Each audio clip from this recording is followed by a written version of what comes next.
Hey guys, welcome back to my channel Automotive Reviews with MK. Today I am with Big Daddy of SUVs Mahindra Scorpion 2025 model Z8 Select.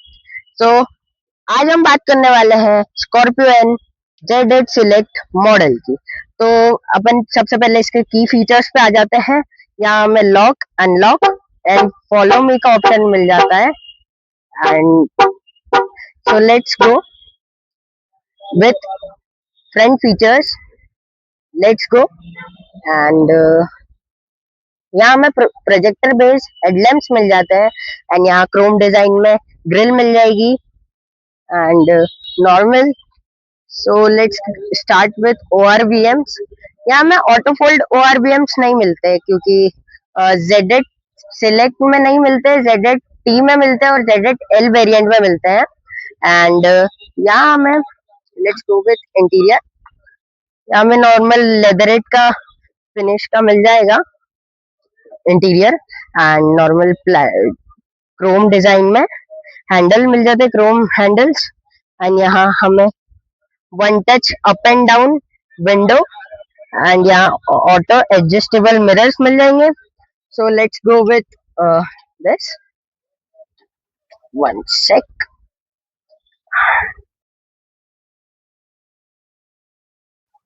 So guys let's start with interior. यहाँ में instrument cluster है. ये nice. यहाँ में instrument cluster के मिल जाएंगे controls and cruise control. And यहाँ में क्रूज का बटन दे रखा है. एंड जब भी ये स्टार्ट होती है स्कॉर्पियो एन और XUV 700, यार हमेशा जैप मोड पे स्टार्ट होती है. यहाँ में 3 मोड मिल जाते हैं. यहाँ हमें ड्राइव मोड का ऑप्शन मिल जाएगा, जिप जैप जूम. तो यहाँ में जूम मोड लग चुका है, ये देख रहे हैं आप guys. Zoom mode activate. And ये जिप मोड पे लग जाएगा अब. वेट. यस, ये जिप मोड में एक्टिवेट हो चुकी है. एंड यहाँ हम एवरेज देख ही सकते हैं. यहाँ हमें नॉर्मल इंफोटेनमेंट सिस्टम मिल जाता है जिसमें Apple auto, Android auto, Apple CarPlay मिल जाता है. एंड नॉर्मल क्लाइमेट कंट्रोल मिल जाएगा हमें. यहाँ हमें सनरूफ मिल जाती है गाइस. ये one touch up and down है. वन से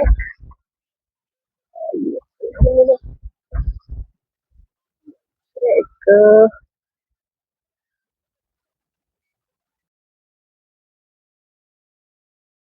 सो गाइस हमें यहाँ सनरूफ मिल जाती है नॉर्मल. पैनोरामिक नहीं मिलती, ना कि मून रूफ मिलती है.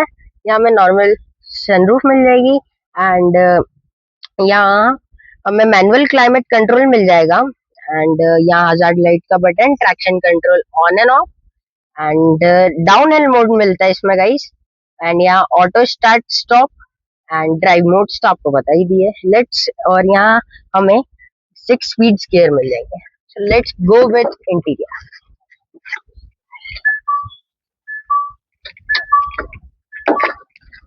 Let's go. यहाँ हमें यहाँ हमें अच्छा सा मिल जाएगा लेग रूम.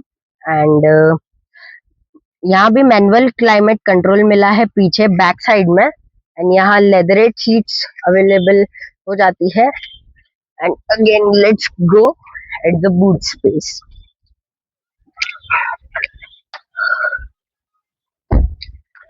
सो गाइस ऐसा है कि ये है महिंद्रा स्कॉर्पियो एन का Z8 सिलेक्ट वेरिएंट. बट इसमें हमें जो ये मिलती है, फोल्ड करने के बाद 400 लीटर्स का बूट स्पेस मिल जाएगा. एंड यहाँ हमें पार्किंग लाइट्स मिल जाएगी. एंड यहाँ नॉर्मल रियर हेडलैम्प्स मिल जाएंगे. एंड यहाँ हमें क्रोम डिजाइन में नहीं मिलता, यहाँ नॉर्मल में मिलता है. सो यहाँ में रियर वाइपर भी अवेलेबल हो जाता है.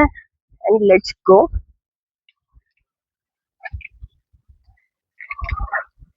सो गाइस अब ये बात तो हो गई महिंद्रा स्कॉर्पियो एन की, और इसके हिडन फीचर्स भी है बहुत सारे.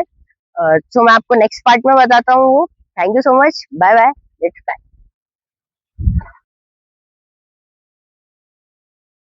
सो गाइस, ये बात हो गई महिंद्रा स्कॉर्पियो एन की। बट अब इसके ओनर से बात करते हैं कि इनको क्या बेनिफिट्स मिले और क्या प्लस माइनस इनको मतलब मिड वे में लॉस हुआ।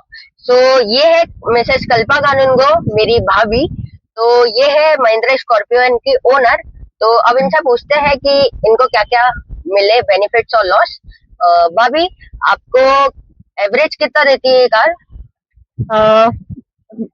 स्कॉर्पियो जो कंपनी क्लेम करती है, कंपनी का क्लेम है 18 टू 19 एवरेज का।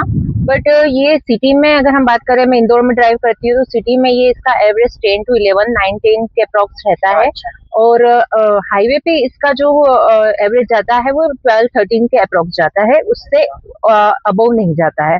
तो कंपनी के क्लेम और जो एक्चुअल एवरेज है उसमें बहुत डिफरेंस है। एवरेज के पॉइंट ऑफ व्यू थोड़ा डिसअपॉइंट है हम स्कॉर्पियो से। अच्छा, और आपको क्या क्या बेनिफिट्स मिले जो क्रेटा में नहीं मिल रहे थे, मतलब आपके पहली वाली कार में? बेनिफिट्स तो क्रेटा और स्कॉर्पियो दोनों को चलाने के बाद मतलब अगर ड्राइविंग में बात करें तो मुझे ऐसे कोई डिफरेंस दिखा नहीं, क्योंकि दोनों ही स्मूथ चलती है। क्रेटा भी गाड़ी बहुत स्मूथ चलती थी और स्कॉर्पियो की भी ड्राइविंग बहुत अच्छी है। माइनस जो क्रेटा में था, क्रेटा छोटी गाड़ी थी और जो स्कॉर्पियो है ये बड़ी गाड़ी है, 7 सीटर गाड़ी है। तो मतलब सीटिंग हमें इसमें इट्स 7 सीटर, तो एक वो बेनिफिट मिला है। गाड़ी स्पेशियस है, थोड़ा लेग स्पेस क्रेटा से अगर हम कंपेयर करते हैं तो स्कॉर्पियो का लेग स्पेस अच्छा है, कंफर्ट अच्छा है, सीटिंग कंफर्ट अच्छा है।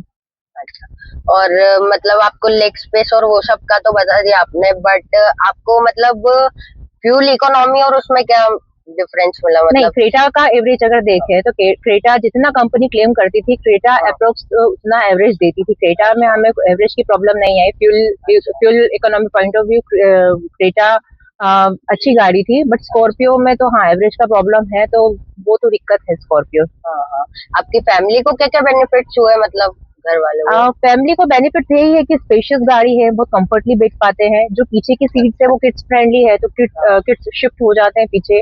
बाकी आगे एल्डर्स के लिए, बड़ों के लिए अच्छा सीटिंग दे रखा है, कंफर्ट है। बस इसमें एक जो माइनस है, एक तो इसका बूट स्पेस, जो हमें अगर कहीं हम जाते हैं तो लगेज प्रॉपर नहीं आ पाता, बूट स्पेस बहुत कम है गाड़ी का। गाइस, और अभी जो बूट स्पेस जो 2025 या 2026 की जो स्कॉर्पियो एन आ रही है ना, उसमें अनफोल्ड जब सीट्स रहती है तो हमें 100 mn का बूट स्पेस मिलता है, 100 लीटर्स का। और जब हम सीट फोल्ड कर देते हैं तब 400 लीटर्स का बूट स्पेस मिल जाता है। बट उसमें फैमिली एडजस्ट नहीं कर पाती है, तो वही थोड़ा एक प्लस माइनस पॉइंट है इस स्कॉर्पियो एन का। तो ये बात हो गई हमारे ओनर की। तो thank you so much for watching.